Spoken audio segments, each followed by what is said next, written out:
Welcome back to the show, guys. My name is Mohammed Musah. And with us, we have Nhial Bol, editor-in-chief of The Citizen, a newspaper in South Sudan. Thanks for coming on, Nhial.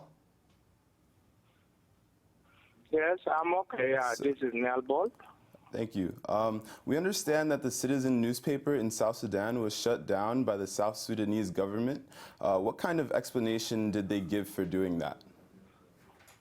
Well, until now, there is no clear explanation. They called me. They called me 2 days ago to go to report to the national security. When I went to them, they explained to me that we are trying to frame a mindset of promoting peace. So I told them that that is exactly what we are trying to do. Then they said, what will happen if the government opposes the peace proposal which have been made by the East Africa community, the GOV't? Then I told them that, okay, I am not, as editor-in-chief, I will not support the war to continue because of for many reasons. So the only thing they explained to me that was that I'm preempting, I'm pushing the government to accept peace. Okay. Can you describe for our viewers the content that was printed that the government did not like? Okay, the content the government doesn't like. I wrote an article on the 28th July, and I suggested that if Salva Kiir can organize the country from the days of the founder of the father of the nation, Dr. John Garang, and he have to go up to the level of independence. Then what is so difficult for 33 months or 30 months of the interim period? Okay. And how is... So here... Continue. Yeah. Oh, okay. So how did the government shut down your paper? And how, like, were your offices raided, or what happened? A certain officer of the national security, a certain officer called Wilson, called me and said that he have received a directive from above, in that from the sky, that we should not come out on Tuesday. Then I said, what does it mean above? Is it heaven or is it the sky? Then he said, you have to come and see somebody by name Madut in our office. I said, okay. On Tuesday, I went to them, and they told me that I've written an article that Salva Kiir should accept this. I said, yes. That's one of the charges. Then the second thing, they told me that why are you promoting political parties which are not registered? Then I went to a register of political parties, a body which is sponsored by the government. Then I got a letter which justified that there is no party or a group of political parties operating in South Sudan. In the, whether they are registered or not registered, they are the same. So do you believe there is freedom of speech in South Sudan at all? Is the government trying to control the media? You know, the issue of freedom of the speech it depends on the international community. When we got our nation in 2011, the Western countries were fed up of radicalism of Islam, and Khartoum government was Islamic government, so everybody hated. So some think tank in Europe and across certain countries in the world, they push for independence of South Sudan without questioning. So I believe South Sudan is a failed case of Western countries who are so emotional, because supporting somebody with the taxpayers' money, you should have used some argument that will justify that you are supporting a cause of just people or just rights. So here, South Sudan is a failed case of Western countries like Eritrea and many other countries in the world. They are being supported by emotional people who happen to be taxpayers of the Western countries. Because here we are not regretting that why we have a nation. But why the Western countries support us is a question which the Western countries have to answer. So here we are forced to believe that the Western countries like to evaluate everybody, but they don't want to be evaluated. Wow. This is the situation. We have now a nation which is not, I cannot call it a failed state, but a nation that was supported emotional to exist without any criteria of rule of law or governance. Was the Citizen newspaper, your newspaper, were they the only one that was shut down by the government this week, or have there been others? It was shut down by the national security, which is the security arm of the government. But until today, they did not give me any written document. So are there any other newspapers that were shut down? Yeah. There is another newspaper called Rai, which is an Arabic newspaper. It was shut down on the ground that one of the members of the board of directors have rebelled. But he came yesterday and reported to the security and say, I have come back. Can you allow the newspaper to resume? Then they said, why did you went to Nairobi? Then he said, I was sick because there are no hospitaliers in Juba that can treat certain chronic disease. Then he gave them the document, but they told him that we need to verify it from our embassy. But the guy didn't go to the embassy. Like if I want to go to US or to London, I go as a private citizen, enjoy myself. I don't need to complain to South Sudan embassy. Yeah. So is there any... Array was shut down. Voice of America office was broken. Oh, wow. And Free Voice was closed down.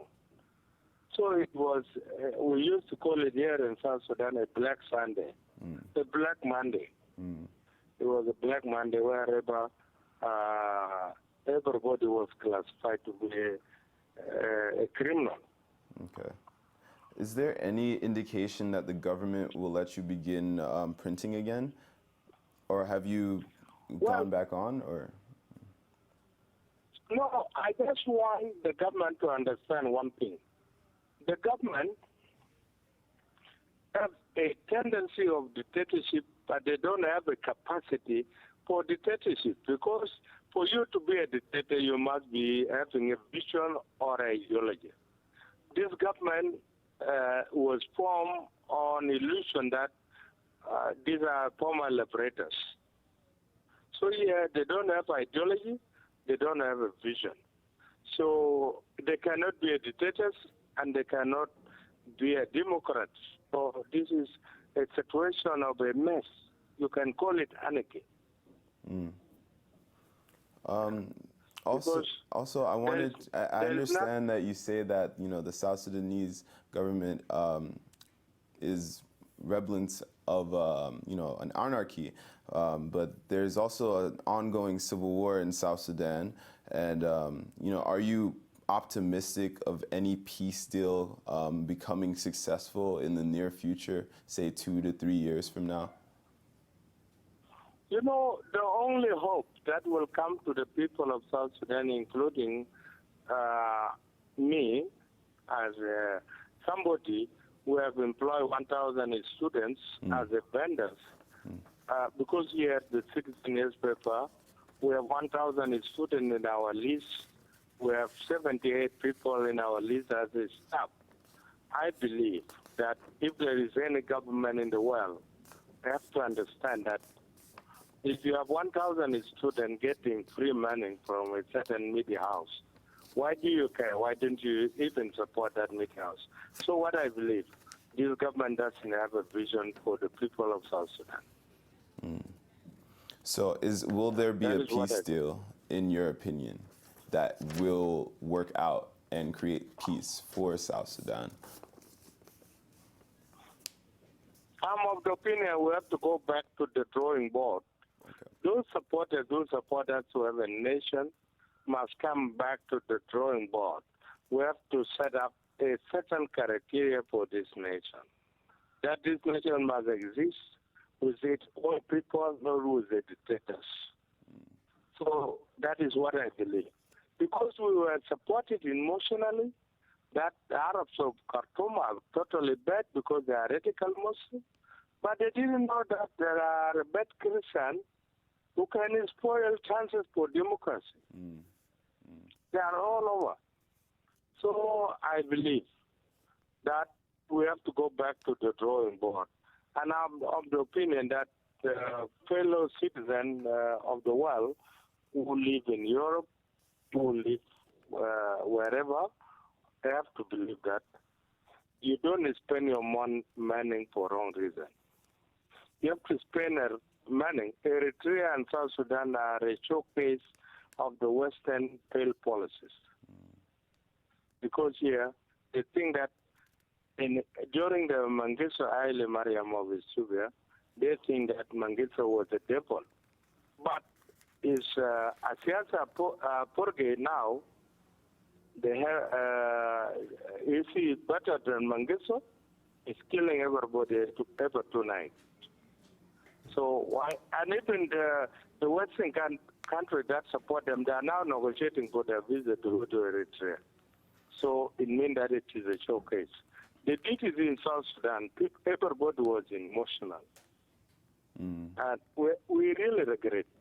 In May 2011, I told the Western ambassador that, so why don't we use the Cotonou Agreement to negotiate with a party that is going to take over?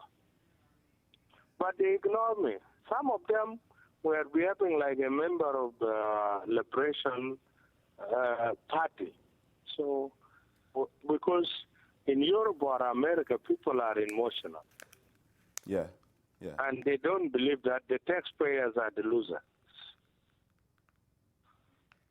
So we need to go back to the drawing board. If we are to be supported as a nation, South Sudan must listen to the people who support us. So do you see some kind of divide coming within South Sudan that would create new borders? Well, South Sudan is my nation. I love it. And I really want it to exist. But I don't want this a confusion of anarchy and tendency for dictatorship. This is my bigger problem. Here, somebody want to be a dictator, but he doesn't have a capacity. So what do we do? Yeah, yeah. You either be a Democrat or a dictator. There's no shortcut for it. So here now, the Western country have been sponsoring this anarchy. Anarchy that South Sudan are so proper when they were supporting us. Okay, I don't regret that we have a nation. This is our country. I'm ready to die for it. And even one of the ministers suggested to me that I should leave the country because my life is at risk. But why should I care? I have my children. I have certain way of, they are grown-up children. So why do I care? I am ready to die for this country, but I cannot allow anarchy. And that's why they shut down my newspaper. So what? And I will not. Yeah, no, I understand that. I will not tolerate any situation less than a proper democracy. So what kind of positive inroads are being made towards, discussions that will get you back to the drawing board? Okay. The government has two choices to make. I'm employer. if you multiply 1,000 students who are taking care of themselves as vendors, plus I'm the leading newspaper in South Sudan. We are printing 8,000 copies. Therefore, we are very proud that we are creating jobs. But within my limit, I have 1,000 students, and each of them is getting 100 copies. These students, they don't have father, they don't have mother, they are orphans. But we give them papers, they go and sell them and get us our money back, and they take their shares. They are getting more than $25 a day, and nobody can pay that amount to an orphan in this country. So I believe the government have a choice. Either to detain me, I'm willing to be detained, or if they want to close down the newspaper, then they are fighting the people.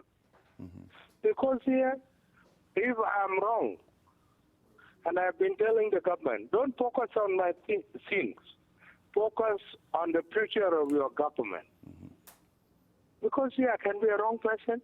I can commit any crime anytime because I believe what is happening is not right. So if the government want to close us down, just think twice. Whom am I employing? What am I creating for? I believe in freedom. I believe in democracy. Okay, if the government do not want the two options, okay, either you take me in or let me operate. Mr. Bol, But you cannot make a wrong constitution that allows freedom of expression and then you prevent them at the lower level. Mr. Bol, thank you so much for joining us. We really appreciate your insights. This was Nhial Bol, Editor-in-Chief and Publisher of the Citizen newspaper in South Sudan. My name is Musah, and thank you for joining us. Welcome back to the show. Get back to the show.